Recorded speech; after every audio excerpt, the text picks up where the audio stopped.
नमस्कार किसान भाइयों बहनों, आप देख रहे हैं दूरदर्शन किसान गांव किसान कार्यक्रम में। स्वागत है आप सभी का। मैं हूं आपके साथ अदिति शर्मा।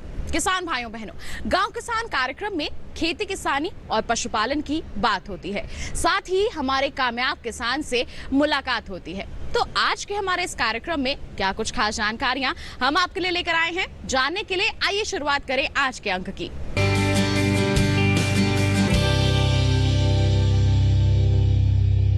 किसान भाइयों बहनों, हमारे देश की सरकार पुरजोर कोशिश कर रही है कि हमारे किसान यानी कि आप लोग प्राकृतिक खेती को अपनाएं, और काफी किसान इसे अपना भी रहे हैं और लाभान्वित भी हो रहे हैं। ऐसे में जिन किसानों ने अभी इस ओर अपना रुझान नहीं बढ़ाया है, उनके मन में जरूर सवाल होगा कि प्राकृतिक खेती होती क्या है, कैसे हम कर सकते हैं। आइए इनके बारे में जानकारी देते हैं आपको हमारे सेगमेंट खेती किसानी में।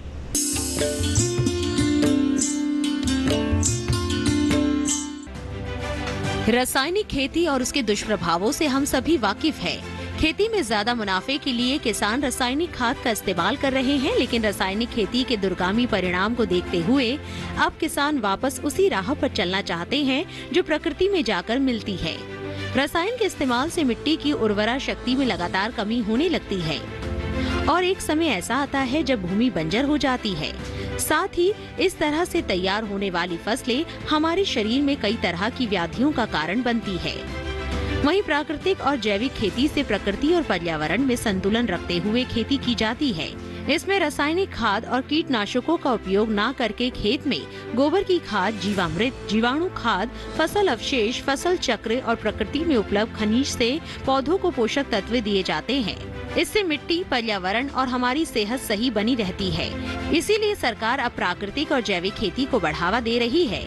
वहीं ज्यादातर किसान भी इस ओर कदम बढ़ा रहे हैं। हालांकि अब वो समय है जब प्राकृतिक खेती का दायरा बढ़ रहा है।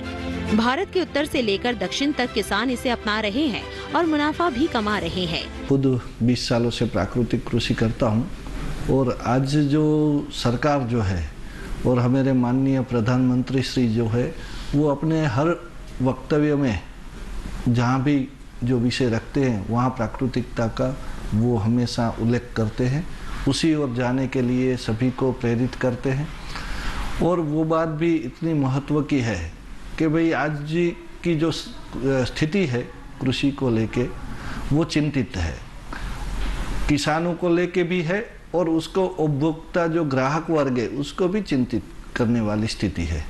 क्योंकि धीरे धीरे जो आज की कृषि पद्धति है उसके अंदर जो रासायनिक का उपयोग है धीरे धीरे बढ़ता जा रहा है और उसका दुष्प्रभाव को लेके जमीन की जो उर्वरा शक्ति है वो धीरे धीरे खत्म होती जा रही है। उसका भौतिक स्थिति है वो भी बिगड़ रही है, उसकी बायोलॉजी कंडीशन भी वो खत्म हो रही है और उसके आधार से वहाँ जो कृषि की उत्पादकता होनी चाहिए वो उत्पादकता नहीं मिल रही है और खर्च है वो दिन ब दिन बढ़ता जा रहा है। तो किसानों को जो उपज में आमदनी होनी चाहिए, नेट प्रॉफिट जो होना चाहिए, वो कम हो रहा है। उसी तरह जैसे उपभोक्ता कृषि का उपयोग कर रहे हैं तो उपभोक्ताओं को भी जो कितना भी वो अनाज, सब्जी, फल जो लेते हैं उसमें से जो पोषण मिलना चाहिए, वो जो अपेक्षा से उसको ग्रहण करते हैं, वो अपेक्षा के सामने उसके अंदर जो पोषण क्षमता, न्यूट्रिशन वैल्यू जो है वो नहीं मिल रही है। उसकी साबिती अभी हमें कोरोना की महामारी में हमें देखने को मिला। हर तरफ बात चल रही थी कि इम्यूनिटी की, तो हमारी इम्यूनिटी कमज़ोर हुई है, वो आज सभी लोग स्वीकार कर रहे हैं। और इम्यूनिटी कमज़ोर हुई है उसका कारण हम अनाज खाना छोड़ दिया ऐसा नहीं है, मगर जो अनाज हम ले रहे हैं, उपभोग कर रहे हैं, उसके अंदर पोषक तत्वों की कमी है। क्योंकि आज खेती में ज़्यादातर मैक्रो तत्व की ही बात चलती है और ज़्यादातर पौधे को पोषण देने की बात चलती है। धरती को कुपोषित हो रही है और कई माइक्रो न्यूट्रिशन की डेफिशिएंसी आज के अपने अनाज के अंदर है। तो ये दोनों ओर से देख के हम समझ रहे हैं कि सरकार की चिंता तो होती ही है, समाज की भी चिंता होती है, तो सरकार की भी है। और उसको बखूबी प्रधानमंत्री ने पूरे भारत के हर व्यक्ति के सामने एक प्रस्ताव के तौर पे, मार्गदर्शन के तौर पे और उस रास्ते को दिशा देने के प्रयास में वो रखा है। उसी तरह सरकारी तंत्र भी है, वो पूरा उसके पीछे कार्य पे लग गया है। आज ICR है या अन्य एग्रीकल्चर विभाग जो है, वो सभी लोग हैं ऐसे प्राकृतिक कृषि करने वाले को सपोर्ट कर रहे हैं। उसको किस तरीके से मदद की जाए उसका भी प्रयास कर ले। अनुसंधान के अंदर भी एक बदलाव लाने का भी प्रयास, वो एक बदलाव हो रहा है। हम कृषि को 5 आयामों में देखते हैं। एक आयाम है अपना परिसर, अपनी पहचान, अपने स्थानिक जलवायु का एक कृषि के अंदर महत्व है। अपनी जल भूमि का, अपने वातावरण का, अपने नक्षत्र का, अपने विस्तार का, भौगोलिक जो स्थिति है उसको मद्देनजर रख के ही कृषि की प्रक्रिया और कृषि का जो हमारी पद्धति है वो सुनिश्चित हो सकती है। वो हमारे पुराना ज्ञान था, वो भूल चुका है, उसको भी हमने जोड़ा है। दूसरा है कि भूमि सुपोषण। जब धरती माता समृद्ध होगी, धरती ही मजबूत होगी, तो उसका पौधा समृद्ध हो सकता है, वो पौधा मजबूत हो सकता है, सशक्त हो सकता है। तो धरती को सशक्त करने की बात हमारी परंपरा में की गई है और वो भौतिक तरीके से, बायोलॉजिकल तरीके से और खनिज द्रव्य के तरीके से, तीनों तरीके से धरती को समृद्ध बनाने का एक निश्चित परंपरा हमारे हजारों सालों में रही है। वो बात भी आज फिर से जोड़ना महत्व का है। और धरती को हम माता की तरह उसके साथ व्यवहार करने की भी बात जो है वो भूल चुके हैं। पहले हम किसान शब्द नहीं थे, पहले धरती पुत्र बोलते थे। और जब पुत्र की तरीके से धरती के साथ व्यवहार करने का जब आता है तो माता का रखरखाव करना भी हमारी जिम्मेदारी, जैसे उससे कुछ लेना हमारा अधिकार है, उसी तरह माता को ठीक रखना वो भी हमारा कर्तव्य है। तो ये भूमि सुपोषण की एक पूरी बात है, उसको हमने पूरे देश के अंदर ले जाने के लिए भूमि सुपोषण जन अभियान का भी एक हमने प्रयास किया है।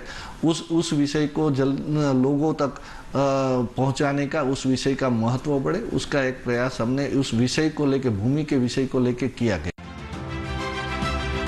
तो देखा आपने कि किसान लंबे समय से इसे अपनाते आ रहे हैं। इसके लिए जितना जरूरी इन तकनीकों को अपनाना है, उतना ही जरूरी पशुपालन करना भी। पशुओं से जहां दूध मिलता है, वहीं इनके गोबर गौमूत्र से प्राकृतिक खेती को आसान बनाया जाता है। इसीलिए डेयरी व्यवसाय लगातार फलता फूलता जा रहा है। प्राकृतिक खेती के साथ साथ जैविक खेती पर भी सरकार का जोर रहेगा और राज्यों से कहा जाएगा कि वो आधुनिक समय की जरूरत के हिसाब से जैविक खेती को प्रोत्साहित करने में मदद करे।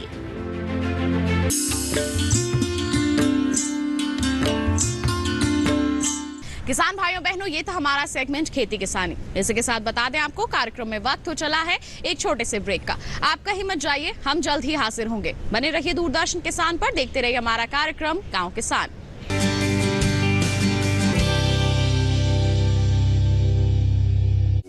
अलग हैं हम, ये रफ्तार नई है, ये रफ्तार सही है, ये जज्बा नया है, खुद ब खुद बयां है।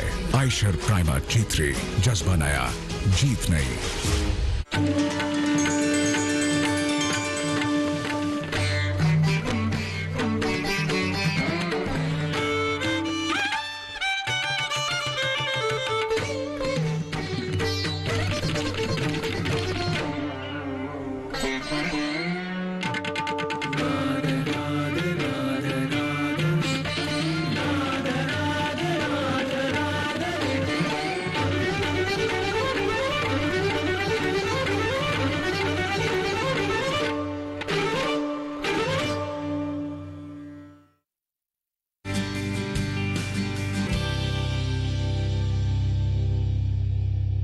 ब्रेक के बाद दूरदर्शन किसान के कार्यक्रम गांव किसान में आप सभी का फिर से स्वागत है। अब कार्यक्रम में वक्त है हमारा पशुधन सेगमेंट का, जिसमें हम आपको पशुपालन से संबंधित जानकारियां देते हैं। और आज के हमारे सेगमेंट में हम आपको बताने वाले हैं मधुमक्खी पालन के बारे में। बता दें, ये एक ऐसा व्यवसाय है जो काफी मुनाफा आपको दिलवा सकता है, बशर्ते आपको इसकी बारीकियां पता हो। किस तरह की तैयारियां आपको करनी है मधुमक्खी पालन करने के लिए, आइए जानते हैं हमारे सेगमेंट में। केंद्र सरकार किसानों की आय को बढ़ाने के लिए अलग अलग योजनाएं लेकर आ रही है, जिसका किसान लाभ भी उठा रहे हैं। खेती किसानी से जुड़ी विभिन्न योजनाओं के अलावा किसानों की आय बढ़ाने के लिए सरकार की तरफ से मधुमक्खी पालन लोन योजना की भी शुरुआत की गई है। सरकार की इस योजना का मकसद देश के कुल उत्पादन को बढ़ाने के साथ साथ किसानों की आय में इजाफा करना भी है। मधुमक्खी पालन से कई लोग अच्छी कमाई कर रहे हैं। मधुमक्खी पालन को बढ़ावा देने के लिए सरकार की ओर से आत्मनिर्भर पैकेज की शुरुआत की गई है, जिसके तहत वित्त मंत्री ने 500 करोड़ की योजना का ऐलान किया था।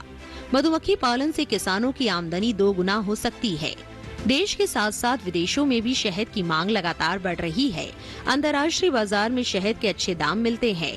ऐसे में किसान शहद के निर्यात को बढ़ाकर अपनी आजीविका को बेहतर बना सकते हैं। मधुमक्खी पालन को वैज्ञानिक भाषा में एपीकल्चर कहा जाता है। किसान कृषि के साथ साथ बागवानी फसलों को उगाने पर अधिक ध्यान दे रहे हैं, लेकिन रसायन के अंधाधुंध इस्तेमाल के कारण कृषि योग्य भूमि धीरे धीरे घटती जा रही है। ऐसे में मधुमक्खी पालन किसानों की अतिरिक्त आय का एक अच्छा स्रोत बनता जा रहा है। मधुमक्खी पालन एक ऐसा व्यवसाय है जिससे किसान अपनी आमदनी बढ़ाने के साथ साथ बेरोजगार लोगों को रोजगार दे सकते हैं। वहीं मधुमक्खी पालन से वातावरण भी शुद्ध हो जाता है, जिससे कृषि व बागवानी उत्पादन बढ़ाने की क्षमता में वृद्धि होती है। आज के दौर में ज्यादातर किसान मधुमक्खी पालन शहद बनाने के साथ साथ फसलों के परागकरण के लिए कर रहे हैं। भारत में मुख्य रूप से मधुमक्खी पालन के लिए इटालियन मेलिफेरा का उपयोग किया जाता है। मधुमक्खी की ये प्रजाति स्वभाव में बेहद शांत होती है, जिस वजह से इनसे आसानी से शहद अर्जित किया जा सकता है। मधुमक्खियों से फूलों में परागकण होने की व जड़ से फसलों का उत्पादन लगभग 1/4 बढ़ जाता है। इससे किसानों की फसल पहले से ज्यादा होती है और बाजार में इसका बेहतर दाम मिलता है। मधुमक्खी पालन का व्यापार छोटे स्तर पर किया जा सकता है। सिर्फ 10 पेटी की मदद से आप मधुमक्खी पालन के कारोबार की शुरुआत कर सकते हैं। शुरुआती समय में 10 पेटी मधुमक्खी पालन के लिए 35,000 से 40,000 रुपए खर्च होता है। जैसे जैसे मधुमक्खियों की संख्या बढ़ती है वैसे वैसे आपका व्यापार बढ़ता जाएगा। यानी 10 पेटी से शुरू किए गए मधुमक्खी पालन से साल भर में मधुमक्खियों की 25 और 30 पेटी तक की जा सकती है। इसका मतलब जितनी ज्यादा पेटी उतना ज्यादा मुनाफा। मधुमक्खी पालन में शहद के उत्पाद के अलावा आप दूसरे प्रोडक्ट का भी उत्पादन कर सकते हैं, जैसे bees wax, royal jelly, propolis या मधुमक्खी गोंद, मधुमक्खी पराग। इन सभी प्रोडक्ट की मांग देश विदेश में काफी ज्यादा है और ये सभी प्रोडक्ट बाजार में महंगे दाम पर बिकते हैं, जिससे आप कई गुना मुनाफा कमा सकते हैं। मधुमक्खी पालन से होने वाले लाभ की बात करें तो मधुमक्खी पालन व्यवसाय कम समय में अधिक लाभ देता है। एक व्यक्ति अकेले शुरू कर सकता है मधुमक्खी पालन। बाजार में शहद और मोम की मांग काफी अधिक है। शहद के अलावा मोम, रॉयल जेली, पराग, मौनी आदि मिलता है। मधुमक्खी पालन कम उपज वाले खेतों में भी किया जा सकता है। मधुमक्खी पालन से होता है 2 गुना मुनाफा। मधुमक्खी पालन से पर्यावरण पर पड़ता है सकारात्मक प्रभाव। सूरजमुखी के उत्पादन को बढ़ाने में है अहम भूमिका। मधुमक्खी पालन योजना केंद्र सरकार द्वारा शुरू की गई एक महत्वपूर्ण योजना है। सरकार द्वारा इस योजना को लॉन्च करने का मुख्य उद्देश्य देश के किसानों के साथ साथ बेरोजगार लोगों को मधुमक्खी पालन की तरफ प्रोत्साहित करना है। सरकार की तरफ से मधुमक्खी पालन व्यवसाय करने वाले लोगों को इस कार्य के लिए वित्तीय सहायता लोन के रूप में प्रदान की जाती है। इसके साथ ही लोन पर सब्सिडी भी दी जाती है। दरअसल भारत की जलवायु मधुमक्खी पालन के अनुकूल है, जिसके चलते सरकार मधुमक्खी पालन के लिए किसानों को प्रोत्साहित कर रही है। कृषि और किसान कल्याण मंत्रालय ने फसल उत्पादकता में सुधार के लिए मधुमक्खी पालन का विकास नाम से एक केंद्रीय योजना शुरू की है। इस योजना में मधुमक्खी पालन को विकसित करना, प्रोडक्टिविटी बढ़ाना, प्रशिक्षण करना और जागरूकता फैलाना शामिल है। राष्ट्रीय मधुमक्खी बोर्ड ने नाबार्ड के साथ मिलकर भारत में मधुमक्खी पालन के व्यवसाय के लिए फाइनेंसिंग स्कीम भी शुरू की है। रोजगार के लिए आप राष्ट्रीय मधुमक्खी बोर्ड कार्यालय से ज्यादा जानकारी प्राप्त कर सकते हैं। इसके अलावा वेबसाइट से भी जानकारी हासिल की जा सकती है। केंद्र सरकार की तरफ से मधुमक्खी पालन के लिए 80 से 85% तक सब्सिडी दी जा रही है, जिसका लाभ उठाया जा सकता है।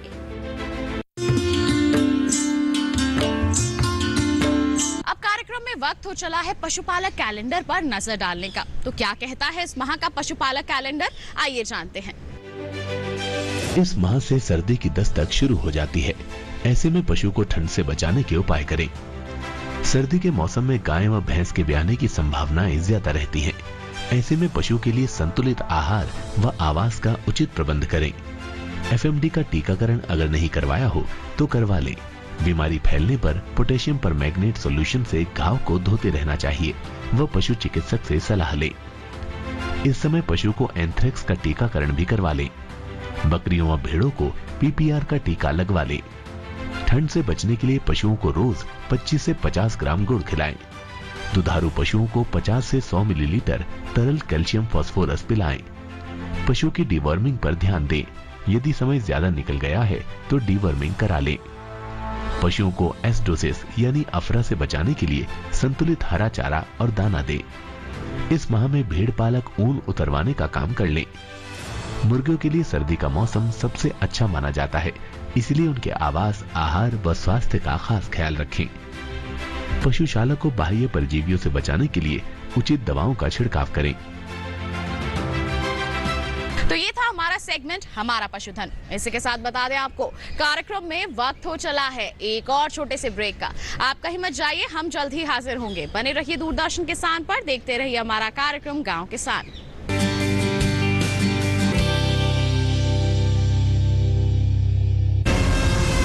सिकंदर अपना मुकद्दर अपने खून से नहीं, दूसरों के खून से लिखता है।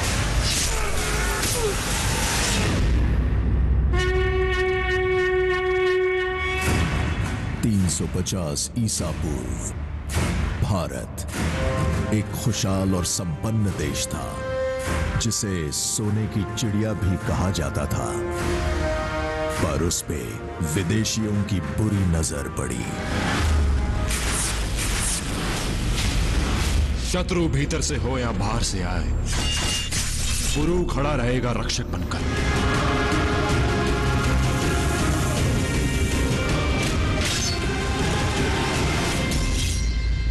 अब मैं बनूंगा सिकंदर का मुकद्दर।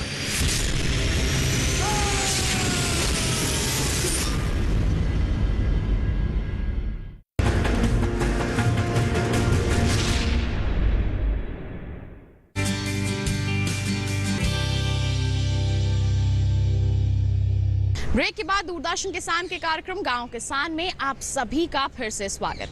अब कार्यक्रम में वक्त हो चला है हमारे कामयाब किसान से मुलाकात करने का, जानने का कि उन्होंने ये कामयाबी किस तरह से हासिल की है, कौन सी वो समस्याएं रहीं जिनका सामना करके उन्होंने ये सफर तय किया है, शुरुआत कैसे हुई उनके इस सफर की। आइए मुलाकात करते हैं हमारे आज के कामयाब किसान से, हमारे सेगमेंट कामयाब किसान की दास्तान में।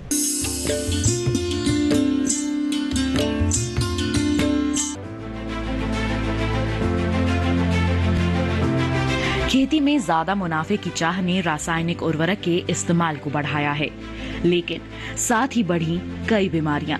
इन हालातों से सबक लेते हुए हरियाणा के खांडाखेरी गांव के किसान विक्रम संधू ने प्राकृतिक खेती की तरफ रुख किया। विक्रम ने न सिर्फ प्राकृतिक खेती की, बल्कि कई किसानों को अपने इस लक्ष्य से जोड़ा। उन्होंने इसके लिए एक प्रशिक्षण केंद्र भी खोल रखा है, जिसमें किसानों को प्रशिक्षित किया जाता है।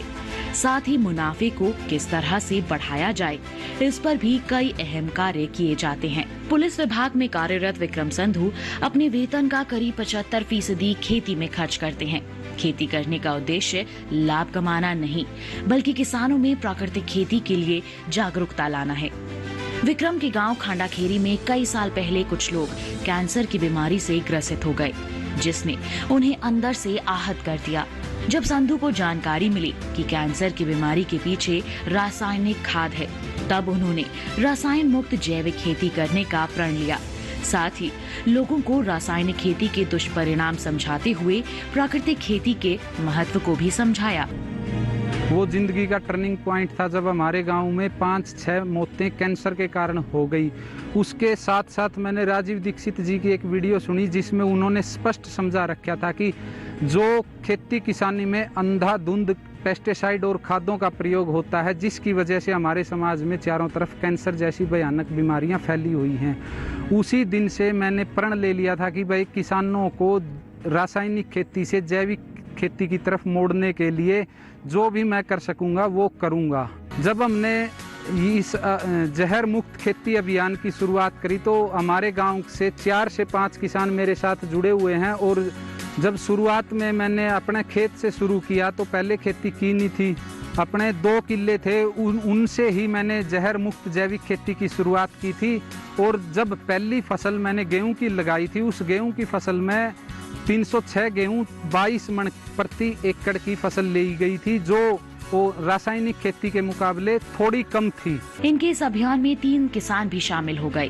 विक्रम संधू के सहयोगियों ने मिलकर करीब 12 एकड़ जमीन पर प्राकृतिक खेती की शुरुआत की और इस तरह बाकी किसानों के सामने उदाहरण पेश किया कि किस तरह बिना किसी रसायन के सिर्फ गोबर की खाद और गौमूत्र के इस्तेमाल से बेहतर पैदावार ली जा सकती है। धीरे धीरे उनके इस कारवां में 2000 से अधिक किसान जुड़ गए हैं। साथ ही करीब 12,000 एकड़ भूमि में प्राकृतिक खेती की जाती है। जहर मुक्त खेती के लिए विक्रम संधू ने किसान प्रशिक्षण केंद्र बनाया। ज्यादा से ज्यादा जानकारी लोगों तक पहुंचे, इसके लिए उन्होंने व्हाट्सएप पर एक ग्रुप बनाया है। धीरे धीरे इस सफर में करीब 30,000 से ज्यादा किसान जुड़ गए हैं, जिनके सहयोग से करीब 15,000 एकड़ में प्राकृतिक खेती की जा रही है। इसके अलावा किसानों को ज्यादा से ज्यादा मुनाफा मिले, इसके लिए विक्रम संधू ने मल्टी लेयर फार्मिंग के बारे में जानकारी देनी शुरू की। कम जगह में ज्यादा उत्पादन लेने के लिए किसान प्राकृतिक खेती के साथ साथ मल्टी लेयर फार्मिंग को भी अपना रहे हैं। इस तकनीक में 1 एकड़ में कई तरह की फसलें लगाकर कई गुना मुनाफा कमाया जा सकता है। जहर मुक्त खेती अभियान शुरू हुआ था, वो अब पूरे भारत में फैल चुका है। 30,000 से ज्यादा किसान सीधे तौर पर हमारे साथ जुड़े हुए हैं, जिसमें 1200-1250 किसान हरियाणा के हैं और 28-29 हजार किसान हरियाणा के बाहर से हैं। जहां तक एकड़ों की बात है, लगभग 15,000 एकड़ के करीब जमीन है। व्हाट्सएप ग्रुप 5 व्हाट्सएप ग्रुप बने हुए हैं, जिनमें हम समय समय पर जो भी किसान साथियों की परेशानी होती है उसका समाधान करने की कोशिश करते हैं। मल्टी लेयर फार्मिंग एक ऐसा विषय है जी, जो छोटी जोत के किसान हैं वो उस मल्टी लेयर फार्मिंग के माध्यम से एक सरकारी जो नौकरी करता है, कोई भी कर्मचारी है सरकारी कर्मचारी, उसके बराबर अपने परिवार को सुख सुविधाएं दे सकते हैं। इसको अगर आप थोड़े से बारीकी से समझोगे तो मैं बताऊंगा। भाई जमीन के अंदर होने वाली जो कंद फसलें हैं वो अलग हैं, जमीन के ऊपर होती हैं जी, जैसे टमाटर 1 फुट तक हो जाएगा, आपकी मूंग 1-1.5 फुट तक हो जाएगी, और भी काफ़ी सारी फसलें हैं जो दलहनी फसलें हैं वो ज़मीन के 2 फुट तक सीमित रहती हैं। उसके बाद हम लगाते हैं जी अमरूद का बाग है, अनार का बाग है। आप बागवानी में नहीं जाना चाहते तो कुछ एक फसलें हैं जो 2 फुट से ऊपर शुरू होती हैं, वो फसल आप ले सकते हो। फिर उसके बाद आप टिम्बर प्लांट है, सहजन है, मोहगिनी है, मालाबार नीम है, इस तरह की फसलें, ये जो सह फसली मॉडल है इसको मल्टी लेयर फार्मिंग का मॉडल का नाम दिया जाता है। हमारा ये जहर मुक्त खेती अभियान केंद्र जो खांडा खेड़ी में आपको पीछे दिख रहा होगा, ये स्थापित है। ये 24 घंटे खुला रहता है। यहाँ से कोई भी किसान कभी भी आकर जैविक जहर मुक्त खेती की ट्रेनिंग ले सकता है और आने वाले जो उसकी परेशानी है उसके बारे में वो हमारे संपर्क में रहता है, हमारे हर एक ट्रेनिंग प्रोग्राम को अटेंड करता है और इस ट्रेनिंग प्रोग्राम के माध्यम से जो वो सीखता है वो अपने खेत में लागू करता है, फिर वो अपने आसपास के किसानों को सिखाता है। इरादे नेक हों तो सफलता खुद आपके कदम चूमती है। विक्रम संधू ने प्राकृतिक खेती और मल्टी लेयर फार्मिंग करके एक नई मिसाल कायम की है। उनका ये कदम खेती के क्षेत्र में सराहनीय कदम है।